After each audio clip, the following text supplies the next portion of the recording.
रानी माँ की उम्र लंबी हो। यह सम्राट ने रानी के अंतिम आदेश का उपयोग करके रानी को स्वीकार किया। हाँ, जब राजकुमारी पूर्वगोंग में आई तो उसने सामान्य लोगों की शादी की रस्मों का पालन किया। बिल्कुल सही। कहा जाता है कि पूर्व सम्राट उस समय बहुत क्रोधित थे, लेकिन राजकुमार ने इसे मेहनत और बचत का बहाना बनाकर टाल दिया। इसके बजाय उन्होंने दरबार के अंदर और बाहर प्रशंसा प्राप्त की।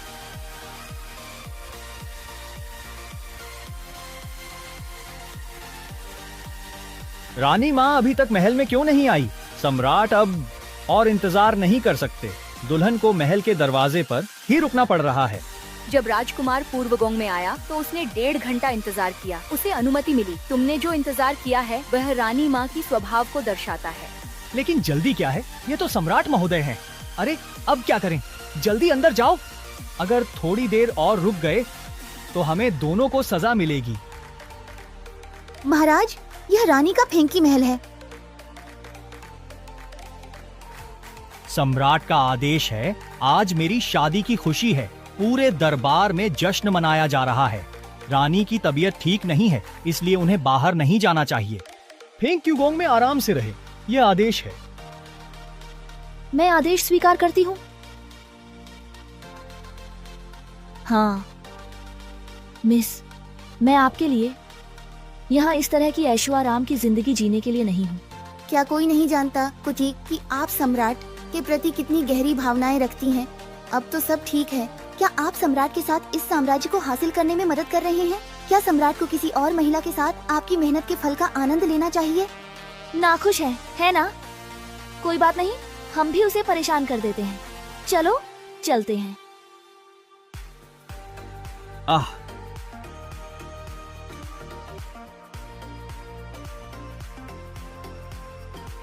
किंग, मैं आपको एक और खूबसूरत यह खुशी का दिन है। मैं एक महल की मुख्य महिला और एक देश की महारानी के रूप में कैसे अनुपस्थित रह सकती हूँ?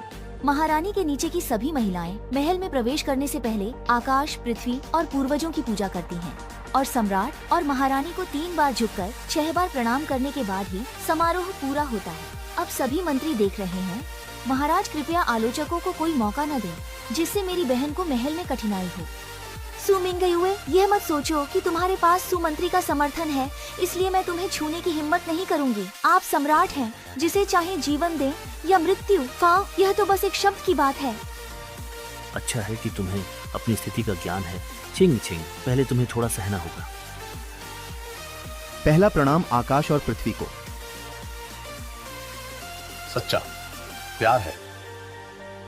ली, मेरी तबीयत ठीक नहीं है, इसलिए भविष्य में मेरी बहन को फेंकची महल में आकर अभिवादन करने की आवश्यकता नहीं है। छिंग, जब तक मैं हूँ कोई तुम्हें परेशान करने की हिम्मत नहीं करेगा। मिस, अगर आप ऐसा करेंगी तो सम्राट निश्चित रूप से नाराज होंगे। मिस, क्यों ना आप सम्राट से माफी मांग लें, कहें कि आप तो बस भलाई चाहती थी। मिस, मेरी छोटी बीमारी नहीं है।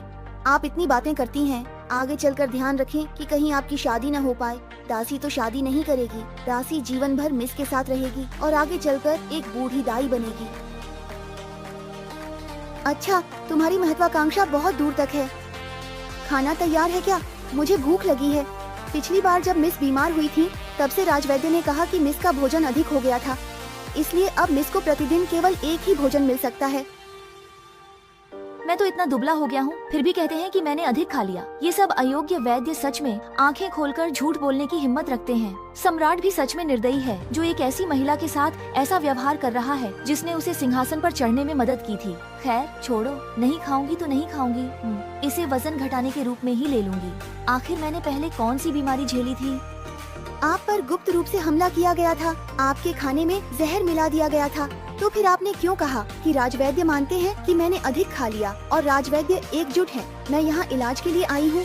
अगर मैं न होती जिसने पहले थोड़ा बहुत औषधि का ज्ञान प्राप्त किया था तो शायद आप अब तक बच नहीं पाती। अगर मुझे पता चला कि किसने आपको नुकसान पहुँचाने की साजिश की तो मैं उसकी जान लेकर ही रहूंगी। शायद बीबू ने सपने में भी नहीं सोचा होगा कि असली सुमिंगयुए पहले ही जहर से मर चुकी है। अब की सुमिंगयुए सिर्फ 21वीं सदी की एक आत्मा है जो इस शरीर में समा गई है। मालकिन, मुझे पता है कि आपके दिल में दर्द है, अगर आप दुखी हैं तो इसे दबाकर मत रखें। रोना चाहें तो रो लें। मैं क्यों रो? मालकिन, गोबी शियांग बहुत पसंद थी और अब